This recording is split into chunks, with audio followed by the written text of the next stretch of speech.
Good morning, everybody. It's so nice to see you. Thank you for being here. And thanks, Mayor Pike, for coming down to see us this morning and giving us a nice little welcome.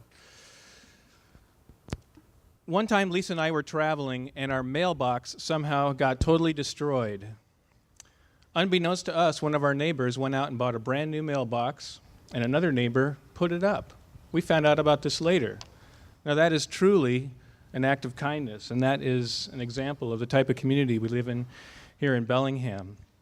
Some people call Bellingham the city of subdued excitement, but to me it's much more than that. It's a place where we can have joyful, expansive living and really work on growing into the lives that we want to live. It's an easy place relative to the other places that I've been in my life to be. So why talk about kindness, and why should we go to all the effort to have an event about kindness? In my book that Deb mentioned, called Inquire Within, I talk about various practices that people have used for centuries, if not longer, to develop balance and harmony in life. We do these things because we need to feel that harmony that is part of us so that we can enjoy living and grow. My favorite of all the practices that I talk about, and the one that I like to speak of often, is kindness, because it's a universal value. It doesn't have those spiritual undertones that certain practices like prayer and meditation do, which maybe aren't seen as such inclusive practices. Regardless of religion or politics, and regardless of ethnicity or gender, regardless of any of the many ways that we use to distinguish between each other and to show how we are different, each of us wants to be liked, and each of us wants to be respected for who we are. Each of us can appreciate receiving kindness, and especially if we're really not having such a great day, that's when it really feels good to receive something kind from another person. We feel kindness in so many different forms. It comes as benevolence, as humanity, as generosity, as sympathy. And we find ourselves, when something small even was done that made our day better, going, oh, I'll never forget that act of kindness. That person gave me something when I needed it most. And it doesn't matter how small or big it is on the scale. It matters what we feel in here.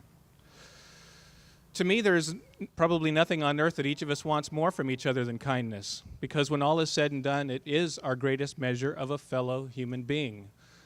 We might look past what we consider to be great flaws and foibles when kindness resides in the heart of another person.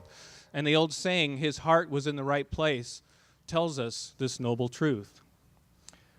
For me, I really like what His Holiness the Dalai Lama of Tibet originally has to say when he's asked to describe his philosophy of living.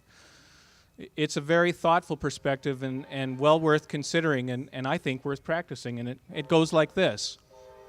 Each of us was born, and each of us will die.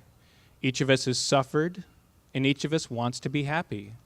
We're not so different from each other. Really, we're the same. So, therefore, it's like a logical theorem. It makes sense for us to be kind to one another. It makes sense for us to be generous with one another and compassionate and tolerant and understanding. It's a logical response when we consider how connected we are with each other. There's virtually none of us that don't rely on other people to do such basic things as make our clothing, grow our food, build our shelters. And when we think about it, other people are not just important to us, they're vitally important to us, and therefore, once again, it's logical for us to be kind to them and to accept them as they are. Now, the act of accepting people as they are is often seen as a passive or a weak act, whereas I think there's a great misconception about this, because accepting others is an actual conscious, active, engaging in the process of being in the world. It's as though our viewpoints and opinions, they don't have anything to do with it. It's not about liking or disliking them. It's about going along with them, just as if the snow comes down and the willow has to bend so it does not break. It's about going along with things at a certain point. And that's what I would call a reactive kindness. But what about the notion of proactive, conscious kindness as a way of being in the world? Not just reacting to being kind because somebody opened the door for us or said thank you, but the actual proponent of that force in the world. So there's a practicality to kindness, but what's in it for us as far as practicing it. Why should I do that? I mean, I've already got enough to do. It's a busy world. I'm stressed out. I'm working a lot. I don't have time for things. So why should I go to all the effort to practice kindness? Well, how about the fact that happiness and joy are directly related to kindness, because what we give to other people, we receive in return. It's basically a cosmic equation. It's very simple. Selfless acts of service, a general attitude of well-being toward others, smiling, random acts of kindness, these all cultivate and expose these deep roots that we share undeniably within. Random acts of kindness deserve a special mention because they're unexpected acts that we do for other people that are a surprise, and they are a genuine thrill to participate in, whether you're the one that's giving the act or the one that's receiving it. For example, buying the person behind you a coffee when you're in line at the coffee shop, or maybe the two people behind you. Try that and see what it feels. It causes a whole sensation, and they go, "Oh my gosh, that's so nice of you. You didn't have to do that. I'm going to go buy somebody a coffee myself." Letting the person behind you that has a carload of kids take the parking spot that you were going to take. Buying flowers for your loved one for no reason whatsoever. There's no anniversary, no birthday. They didn't do anything nice for you. You just came home with flowers. I mean, how beautiful is that? And what does it feel like to receive those flowers? Being kind also includes being kind to ourselves. And really, it starts with being kind to ourselves, because how can we really reasonably expect to have kindness out here if we don't have it inside here? So we have to think about not causing stress to ourselves, because causing ourselves stress is like purposely causing a leak in our energy field. Here we are driving along so gorgeously on the freeway of life, and whoa, pull over, flat tire. You know, you've gone and used up all your energy, and you don't have any energy left to enjoy life, and that's not what we're aiming for here. We cause ourselves stress by simple things like our judgments, our justifications, our forcing things. All these things bring stress into our being, and we don't want stress in here. Even if we're right, logically, sometimes we hurt ourselves by having to force that rightness, even if it's only forcing it on ourselves because we feel we have to be correct about a situation. So some humility is a real good seasoning ingredient when one is practicing kindness. One of the most powerful tools we have to help us along the whole path of life in general is choice. We can choose uplifting images and sounds to surround ourselves with instead of violent sounds and images, if we want to, because it can make for a more enjoyable life. And what about news? Well, it can be really good and productive and handy at times to know what's going on in the world. And I'm not saying that you shouldn't read or watch, but at what point, how much news do we really need? I think a low information diet can be really helpful at times to keep too much stuff from clogging up in here, because how full can you fill a glass of water? At some point, you're saturated and it just makes a big mess. Being kind includes being kind to our bodies. That means taking care with what we eat. It means getting some level of exercise, whatever that level is for us that makes us feel good. It might vary from person to person, but we can do these things if we want to be kind to ourselves, to enjoy the process of life, which is, I'm convinced, part of our reason for existence is to be happy. And the Dalai Lama, who I referred to earlier, he claims that the pursuit of happiness is a valid reason for existence. So I think that's pretty awesome myself. I had an experience one time walking along the streets in Seattle, and the experience was this. One person can be walking right down the street in this relative world of peace, of joy, and of harmony, whereas the other person that's standing right here might be walking down the world in this relative disharmony and violence and fear. And how can these two people that are right next to each other live in such different worlds? Well, what's in our inner world is reflected in our outer world. Another cosmic equation, if you will.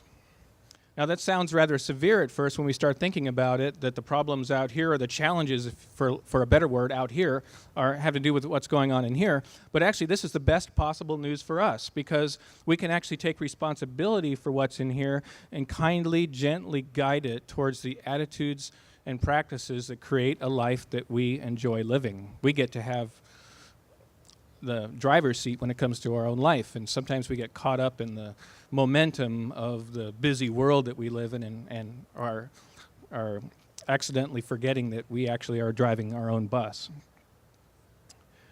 When we choose happiness, which is another word for the path of kindness, our experience of life begins to open.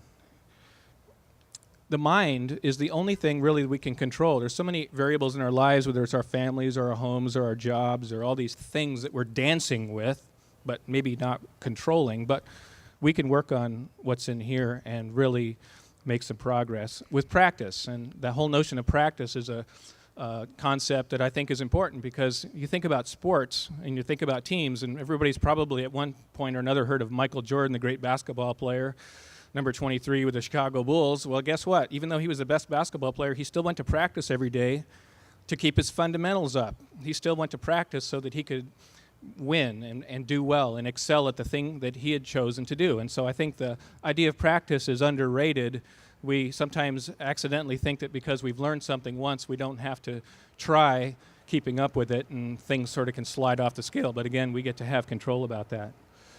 So when we find this inner harmony, which we get by the repeated attitudes that we cultivate of kindness towards ourselves and kindness towards other, our experience of life, it does begin to shift. And we find that inner contentment, and then all of a sudden we realize that we find peace in the world. Because regardless of the physical conditions that we're going through, regardless of the circumstances of the world, regardless of all those things, we find contentment. And from that place, anything is possible. Do unto others as you would have them do unto you counsels the great golden rule that many of us have heard over the years. The Maya people, who I have a connection with, they say, in Lakesh, which means I am another you and you are another me. In India, when Hindus and Buddhists meet, they might say namaste. And namaste is at once a greeting and a parting, and it, in its most simplest manner, means the light in me honors the light in you. And I think this is what we're really looking for from each other, that clear, conscious, mutual acknowledgement of our own unique, valuable being, because each of us is a unique, valuable being.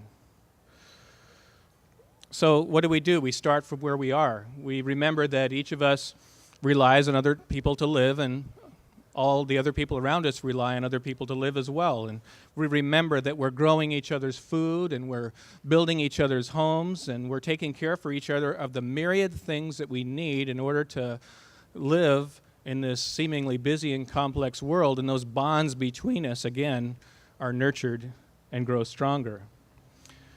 I like to take the concept of kindness and take it even beyond kindness to oneself and kindness to each other, and include the planet that we live on, because this is where our food comes from, this is where our medicine comes from, this is where all the fibers of our shelter and all the things that we make and we need come from. And therefore, again, cosmic equation, it's logical for us to be considerate of the planet, to take what we need with thanks and leave the rest, to say thank you. The very simple notion of a prayer can simply be thanks for what I have, what I've been given. And intellectually, sometimes an act like saying that thank you can seem superficial, like, well, what can that really do? Why would that really help? It's about changing our relationship with each other. It's about changing our relationship with the planet so that we have more appreciation and our values begin to shift. And with the shifting of those values, our choices that we make in the world become a bit more conscious, a bit more aware, a bit more considerate over time. And it's like the famous quote by Gandhi, "Be the change you wish to see in the world." And that is one of the simple mechanics on how that works. So when someone says to you, well, why kindness? You can simply say, because it works. Don't have to have a big explanation. I think it simply works. It's an applied science that works unfailingly, and we have centuries and centuries of stories about great acts that have been done, whether they were simple things in your family lineage that stood out over the years, or a simple strong, powerful statement that was made or an act in the world that affected the generations to come in a culture.